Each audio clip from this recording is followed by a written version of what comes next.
Hope all is well. Here we are. I'm going to share a little bit about this week's Torah portion. We are in Parshas Naso. We are the second portion of the fourth book of the Torah. Someone mentioned the theme recently has been sitting in my car. It is true. It's been kind of crazy. Thanks God the house has been busy. But and we got to just get Torah in anywhere. Torah on the go. We say it every day in the Shema. When you're going on your way. So, Torah anytime, Torah anyone, Torah everywhere. That's what we do. So, thanks God. We just finished the holiday of Shavuos, where we recalibrated our connection with Hashem, our connection with our Torah. It's tremendous. So, why can't there be Torah in the car? I remember, this reminds me of a buddy of mine at one point. He was trying to find a way to get more Torah in his life, and he was thinking through his routine. We were talking through his routine, how he tries to go to study at night, but he says when he goes at night, he's very tired. So we started talking about his daily routine. He says, I wake up, do this, I do that, and then I get in the car for my drive to work, and, I get in the car and I have my favorite podcast on. Boom! So we discussed what his favorite podcast was, and I said, what if instead of your favorite podcast coming on, or the radio automatically turning on when you get in the car, what if it automatically turns on to a Torah class? Find your person who you like to hear. This Torah Anytime has hundreds of speakers of so many different types. There's so many amazing opportunities out there. There's Torah Anytime, there's Jewish Anytime, I think is what it's called. These are just amazing opportunities. So, and great podcasts too. So reach out for some good recommendations, and we can make sure to share those. But I remember actually when I was 19 and I was in and out of the hospital with my Crohn's. So we had a wonderful gastroenterologist. He's not actually a gastroenterologist. I forgot what kind of doctor he's called, but a stomach doctor. Dealt with Crohn's and colitis and all those kinds of things. So I got a ride with, one night after yeshiva, I was upstairs in my dorm room, so this doctor was coming upstairs and every once in a while checking to see how I was doing when I wasn't at Mariv or wasn't around. So he came up, checked me out, he says, Noach, it's time to go to the hospital. And he would take me in his car, and I remember, I didn't know him that well, and I definitely didn't know him personally. I knew him as a doctor, he was a great doctor. But he turns on his car, and what comes on was a shiur. It was a Torah class every time, and he was in the middle, and it wasn't like, just a Torah class. He was up to exactly, he knew exactly what he was up to. He had a routine of studying and reviewing, and it was just phenomenal. So, Torah in the car, it makes a lot of sense, and let's do it. Don't watch videos in the car while you're driving, but to listen to a Torah class is a great opportunity to keep, while we're traveling on the road, to keep on going, keep on growing. So, Parshas Naso. So, this past Shavuos I had a beautiful opportunity. I got a chance to learn a lot with my 11-year-old son, who's in 6th grade, going into 7th grade, about to finish up school. We had the wonderful opportunity to continue studying. We've been studying Talmud together and studying the Gemara together. And my son says, do you think we could finish the chapter that we're studying? And it's been a year-long journey. I said, what? I think we can make a break for it, and we might be able to pull it off. So Shavuos night at 4 or something in the morning, we were really tired and struggling to work our way through this piece of Talmud because we were super duper tired. And we said we hit this Torah piece. We hit this piece of the Talmud that was very unique and actually ties into the Torah portion beautifully, because there's the Torah portion this week is interesting. You have the princes of the Jewish nation. So every tribe had a leader of its tribe. They're referred to as a Nasi, a prince. We translate it in English as a prince. And something unique about the princes, when it came to building the Tabernacle, building the Mishkan, they kind of said, look, whatever you need at the end of the journey or the end of gathering up all the donations, whatever's left, we'll donate. We'll make sure to donate it. And famously, the idea is that because they waited, they actually was nothing left almost nothing left to give. The Jewish nation was so excited about the opportunity to build this sanctuary, to build this abode for God in the middle of the camp. They were so excited about it. They just kept giving and giving and giving. And so much so, they gave so much that Moshe had to say, stop, all right, we have what we need, please stop, everybody. And it was just such a tremendous thing. But then the Nasi, the princes, felt really bad. They're like, oh my goodness, we said, we underestimated the Jewish people. We said, come to us at the end with what's needed.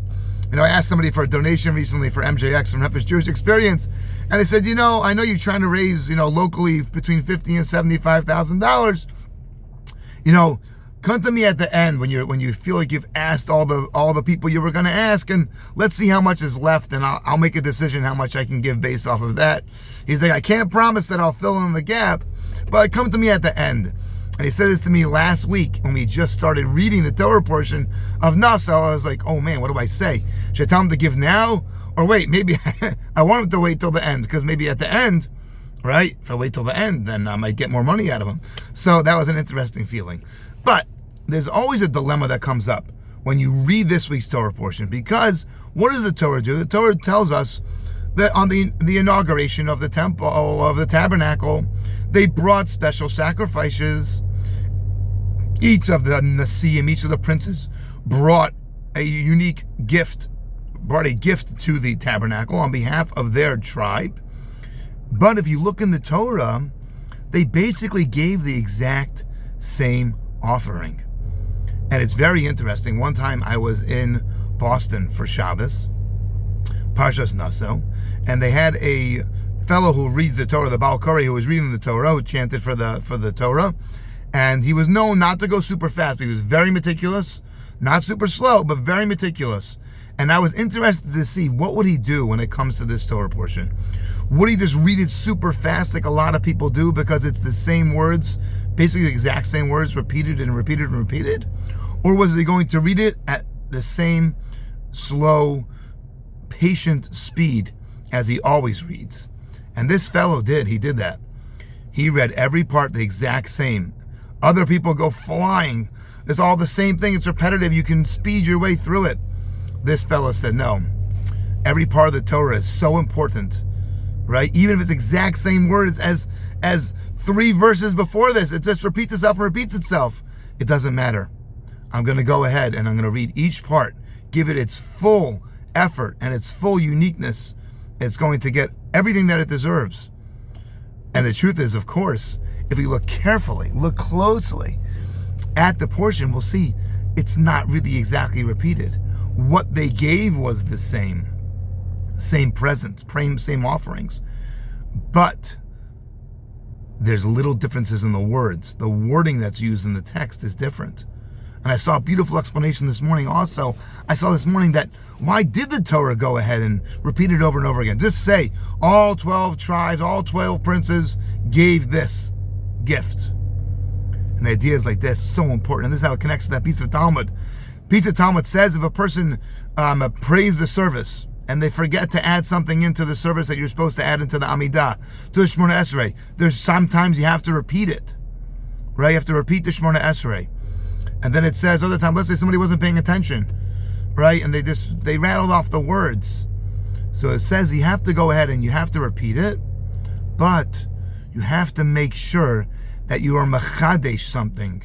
You say something new in it. We can't just rattle off the words. Can I say the whole Shemona Esrei, the whole silent Amidah by heart? Yes. Can I rattle it off in 2.5 minutes to 3 minutes? Yes. Do I say the same exact words over and over and over again every single day? Yes. But it's not the same prayer.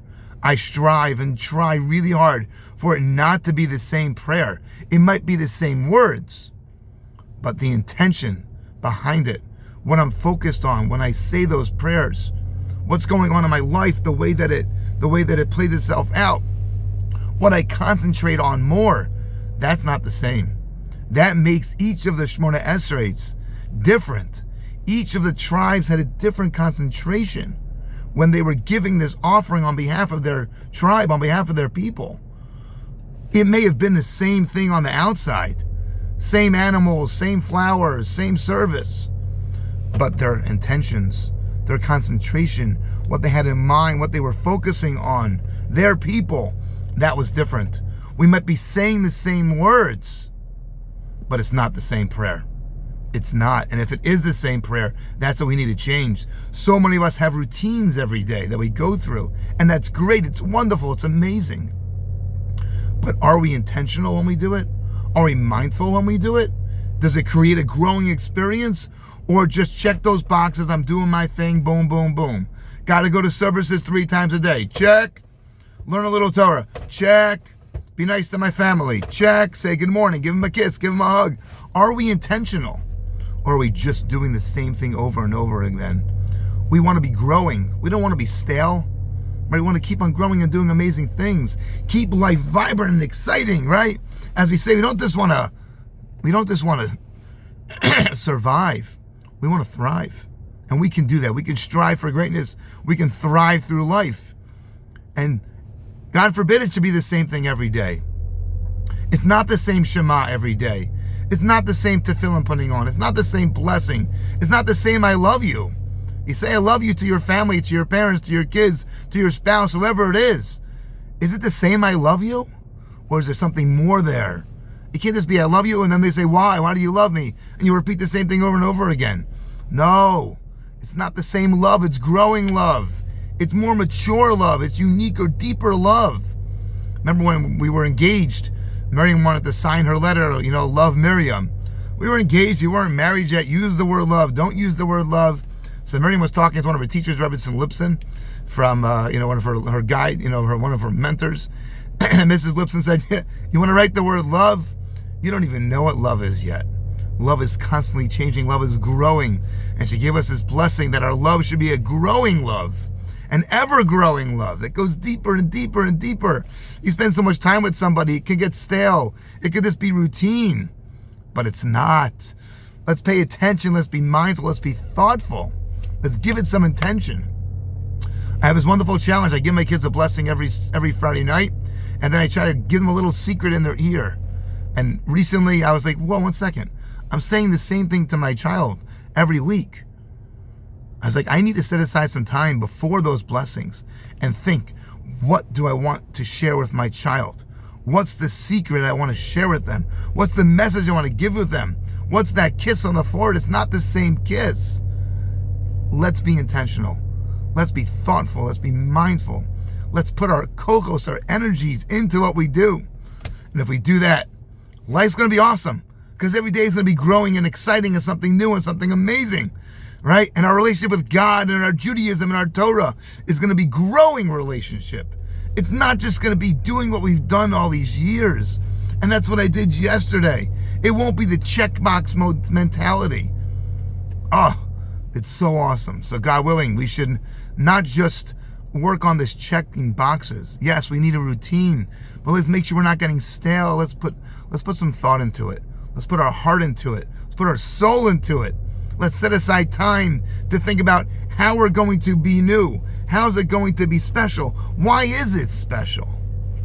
All right, God willing, we should put in the energy. We should have the intellectual and emotional honesty to recognize when things are starting to get stale and put the energy in to make it more awesome. Have an amazing Shabbos. As always, let's thrive, not just survive. Have a great week. Take care.